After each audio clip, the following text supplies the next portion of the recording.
Cette disposition ne comporte pas le terme de solidarité. Néanmoins, on peut y voir l'expression la plus forte de la solidarité entre époux, et ce pour deux raisons différentes. Tout d'abord parce qu'il y a une solidarité patrimoniale, avec le devoir de secours entre époux. Ensuite, parce qu'il y a une solidarité extra-patrimoniale, et c'est le devoir d'assistance entre époux. Si l'on décline ces deux aspects, en prenant tout d'abord la solidarité patrimoniale, le devoir de secours entre époux.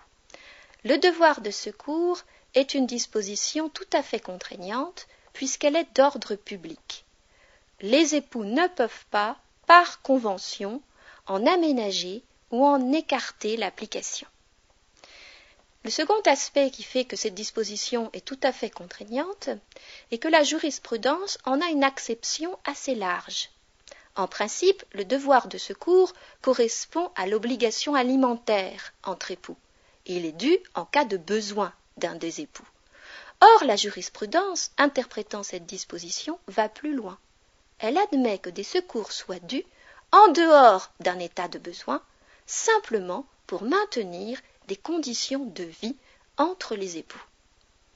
S'agissant maintenant de l'aspect extra-patrimonial de cette solidarité, la loi ne la mentionne pas expressément, si ce n'est sous le terme d'assistance.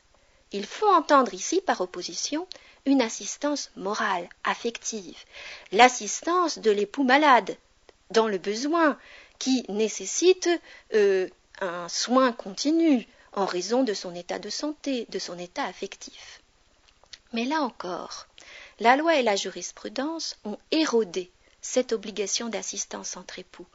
On sait désormais qu'un époux malade peut être abandonné par l'autre en raison d'un divorce. Tous ces éléments montrent en définitive que l'argent compte plus que l'amour dans le mariage.